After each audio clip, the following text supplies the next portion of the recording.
Welcome to Brianna Entrepreneur. I'm Brianna and I'm an entrepreneur. I'm also a mom, which would classify me as an ambitious mom. So I think that there are some women who are stay-at-home moms, but they feel like they have to choose between having ambition and being a mom. And this is not, it's not a silly belief, because if you've watched any number of interviews about successful people, like super successful people, they're usually men, and that's not a coincidence. It's because being a mom takes a lot of work, and you don't see a lot of women up there because they're the moms, they're the ones who are shouldering the work in the family, so they don't become as successful. And at first that made me feel like maybe the success, like maybe I can't really be successful, but you can be successful. You just have to recognize that your path is going to be a little bit different than the guy who started a business and had $1 million by the end of the year doing whatever it was and working 20 hours a day, because we just can't really do that. Okay, so I noticed that there are some women who feel like they have to choose. I don't think you have to choose. And I also don't think that ambition is just for work. I think some people they quench their ambition because they don't want to make a career in idle. They don't want to think they have to be a career woman. And I don't think you do. I'm an entrepreneur, so I want to be my own boss, but at the heart of it, I want to work. I think other people, they might not want to work necessarily, but there might still be something or an element of themselves that they want to pursue, and they need permission to do so, but then they don't. And I think a lot of times that gets channeled into the family and can create being high strung, because you're taking this ambition that should be going towards your passions, towards your work, or toward anything else, and you're just channeling it into the one thing that you do have, the one playground you do have to perform in. So I think it's important to acknowledge if you have ambition or not, if you want something different than what it is you're doing. I think the first thing I want to say, besides giving yourself permission, so I guess the second thing is, sometimes we feel like we aren't good parents or good moms because we see other moms doing more. But as an ambitious mom, I've had to make a distinction between me and someone whose ambition is their motherhood.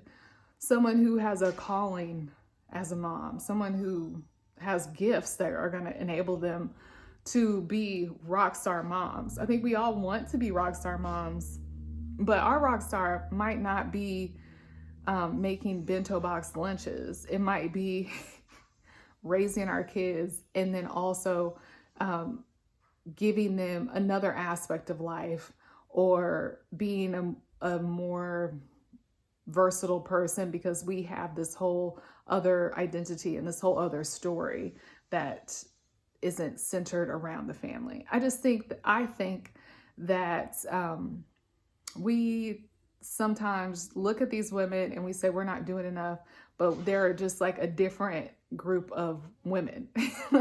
So if you can determine, okay, I actually have ambition for something else, these people have ambition for their family, so maybe I shouldn't hold myself to the same standards, then that can relieve some pressure off of you so that you can feel the freedom to pursue something else. Are you with me? Okay.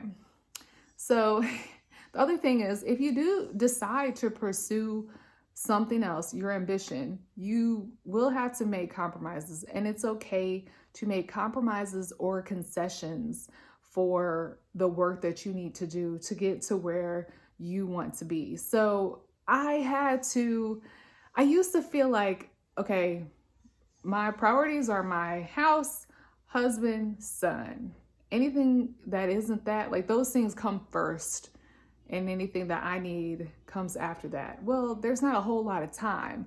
If I feel obligated to play with my child for 8 hours a day, what time does that leave me to do the work that I need to do? So I had to like be okay with, if I need to film and edit a video, it's okay for my son to watch TV for 3 hours.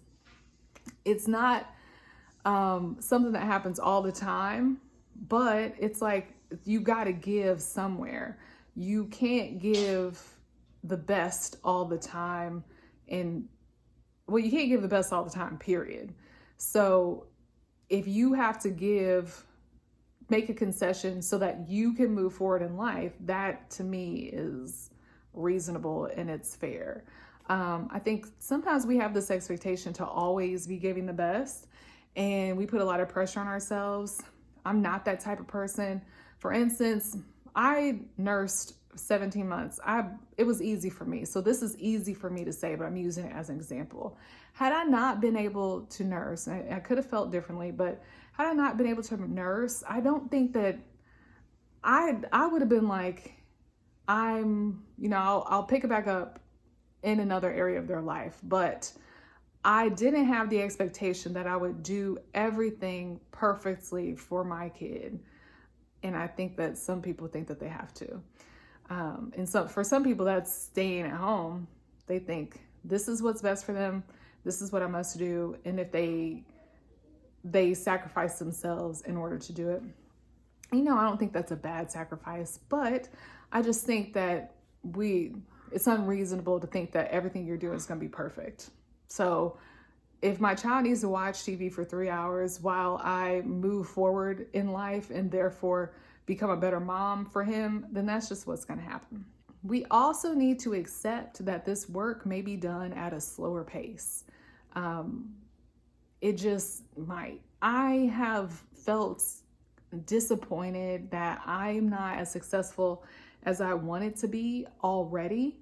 But the reality is I've been doing a whole career of parenting at the same time I have been pursuing entrepreneurship. So yeah, it's not as fast as it might be for someone who has no kids or someone who has no husband.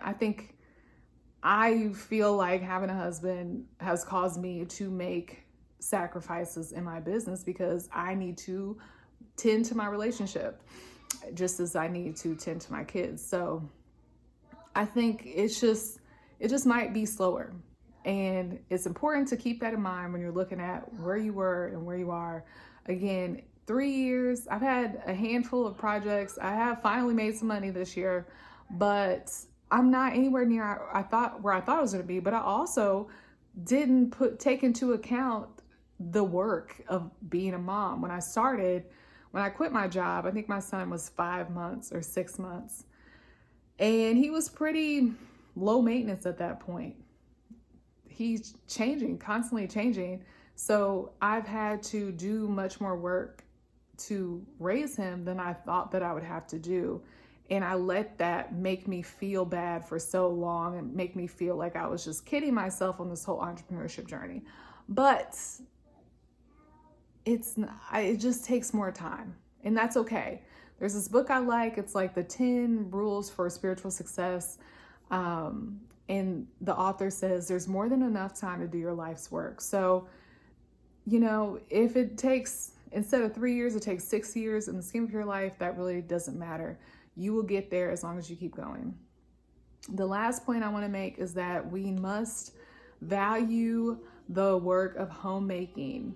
I think sometimes we think, I'm just a stay-at-home wife, I'm just a homemaker, but that is a whole job. As mentioned before, there's a reason you pay someone to watch your kids. There's a reason you pay somebody to clean your house, run errands, do laundry. Like, you can pay somebody to do all this stuff, but the main ones, I guess, would be house cleaning and childcare. It's because it's a job.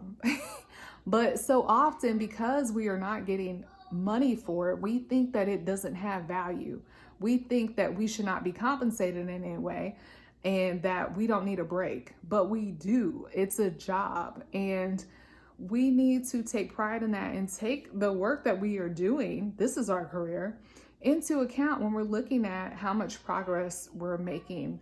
Like, sure, it's been 3 years. I've probably made a total of, I don't know, $13,000, probably a little bit more than that.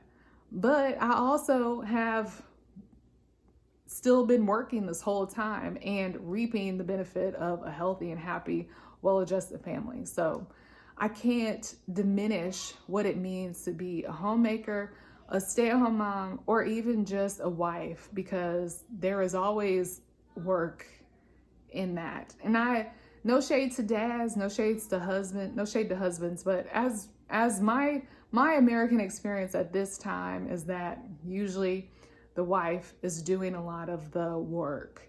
And it's that work that doesn't stop. It's that work that you're up first thing.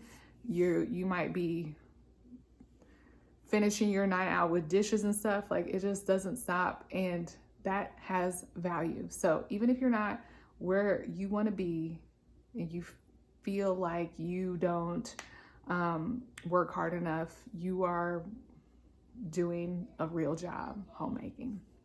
Okay, so we're going to be talking about more things like this on my channel. If that's of interest to you, please subscribe and let me know what you think needs to be included in this conversation about being an ambitious mom. I want everybody to feel free, and I want everybody to take some of the pressure off, because we are all individuals. We're all on our own journey, and we have so much more that we can be than what we are right at this moment. Next time.